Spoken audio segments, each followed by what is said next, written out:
Pemirsa, kembali lagi bersama saya Kristi dan juga masih bersama dengan Bang Ruslan, Sekretaris Dinas Pendidikan Kabupaten Tanggamus. Bang, melanjutkan pembicaraan kita tadi. Sebenarnya ini mau di-launching kapan sih Bang Ratu ini? Aplikasi Ratu ini Bang? Kenapa? Mau di-launching kapan kira-kira Bang aplikasi Ratu Minggu ini kedua Bang? bulan Juni, Mbak. Oke, minggu kedua bulan Juni. 10 kecamatan. Di 10 kecamatan. Berarti itu sudah dirancang secara matang ya Bang ya? Secara Apakah matang. sekarang ini sudah berapa persen Bang berjalannya? Kira-kira? 45 lah. 45% ya Bang ya. Oke, semoga disegerakan ya Bang ya. Amin, amin. Untuk membantu teman-teman yang ada Ya. di Kabupaten Tanggamus. Lalu Bang, sebenarnya apa sih yang menjadi misi Kadis dan juga jajaran di Dinas Pendidikan ini untuk memajukan pendidikan yang ada di Tanggamus? Kalau visi itu kan pandangan ke depan. Ya, Jadi pandangan kami ke depan itu untuk mewujudkan sumber daya manusia yang cerdas, agamis, kompetitif, dan berkarakter. Baik. Karena nilai karakter ini merupakan cerminan seseorang ya untuk meraih masa depan yang lebih bagus. Nah, kalau karakternya tidak punya, gimana dia mau meraih masa depan yang bagus? Oleh sebab itu kami kasih penghujung yang berkarakter. Gitu, Mbak. Berarti tidak hanya pintar di akademis saja, Iya, tapi tidak. karakternya juga harus Karakternya dibentuk harus seperti itu ya Bang ya. dibentuk. Oke, lalu sejauh ini Bang, kita lihat deh di pendidikan di masa pandemi ini.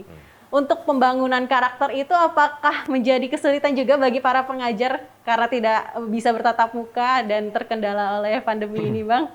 Sebenarnya tidak ada kendala sih, karena Tanggamus ini letak geografisnya yang saya sampaikan awal tadi, ada yang daerah pesisir, ya bisa mereka membuat inovasi di situ, ya.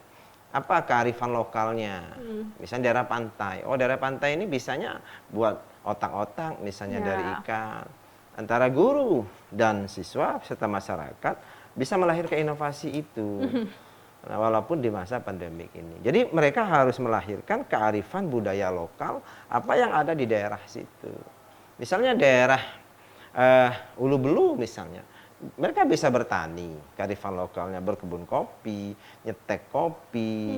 Jadi siswa-siswa di SD, SMP bisa menikmati itu. Terkala mereka selesai dari SD SMP-nya, bisa membantu orang tua untuk menerapkan ilmu itu. Jadi kearifan berlokal itulah yang dimunculkan. Jadi inovasi-inovasi itu yang harus dilahirkan oleh warga, khususnya warga Tanggamus, guru dan siswa. Baik, karena kearifan lokal yang sangat beragam di Kabupaten Tanggamus harus mendorong para masyarakatnya, juga anak-anak generasi muda ini untuk bisa mengembangkan dan juga membanggakan daerahnya seperti itu ya Bang ya nantinya ya. Oke, lalu Bang Ruslan, kita beberapa bulan yang lalu gitu kita mengadakan adanya Hari Pendidikan Nasional seperti itu Bang, dengan mengangkat tema serentak bergerak wujudkan merdeka belajar. Lalu apa yang digagas oleh Dinas Pendidikan khususnya di Kabupaten Tanggamus untuk mensukseskan tema ini? Ya, jadi guru itu kan punya 4 kompetensi Mbak. 4 kompetensi guru itu pertama adalah pedagogik, ya. Kedua kepribadian, ketiga sosial, dan keempat adalah profesionalisme. Jadi mereka itu dilahirkan dari situ. Jadi untuk inovasi mereka digagas dari 4 itu, komponen 4 itu, jadilah mereka sebagai guru yang profesionalisme. Gitu, Mbak. Lalu di saat pandemi ini Bang, tidak hanya mungkin pengetahuan tidak hanya diperlukan oleh anak didik saja, tapi para pengajar juga tentu memerlukan update pengetahuan seperti itu.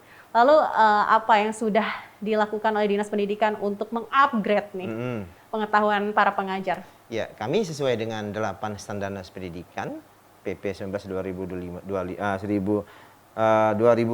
PP 19 2005 diubah menjadi PP 32 2010. Ada 8 standar pendidikan, ya. Nah, di zaman pandemi ini tidak harus kurikulum itu tercapai di 8 standar itu. Kan ada standar isi, standar proses, penilaian, kelulusan, pembiayaan, dan serta tenaga pendidikan. Jadi mulai dari situ kami, mana sih yang lemah ini? Ya kan? Apakah di standar isi atau standar proses? Nah, itulah perlu kami kajian, mengadakan workshopnya lewat virtual. Gitu kajiannya, Mbak.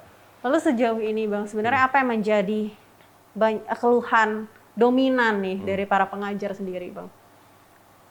Sebenarnya tidak ada alasan lagi keluhan, karena sudah 65%, 75% guru di Tenggamus ini sudah bersertifikasi. Oke. Sudah bersertifikasi. Jadi keluhannya paling ya karena pandemi ini, karena tidak kangen atau rindu mau ketemu dengan siswa.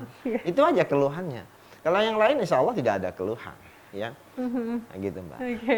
Baik Bang Ruslan. Lalu sejauh ini Bang, sebenarnya apa nih harapan yang diinginkan oleh Dinas Pendidikan Tanggamus untuk memajukan pendidikan yang ada di Kabupaten Tanggamus, khususnya untuk mencetak generasi-generasi muda yang unggul dan juga berdaya saing nanti ya? Ya, harapan kami sesuai dengan PP 17/2010 bahwa pendidikan itu bukan hanya tugasnya pemerintah, tapi tugas masyarakat, tugas dunia usaha juga.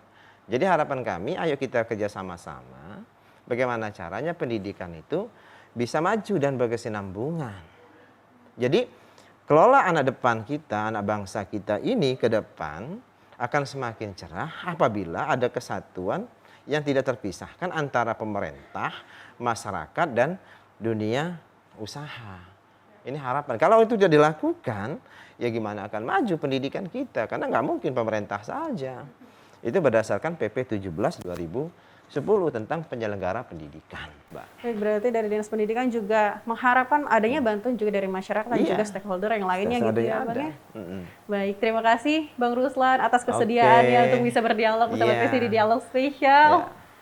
Baik, pemirsa Metro TV Lampung, usai sudah perjumpaan kita pada Dialog Spesial kali ini, jangan lupa untuk terus menerapkan protokol kesehatan yang ketat. Saya Kristi beserta seluruh kru yang bertugas pamit undur diri. Salam sehat dan sampai jumpa.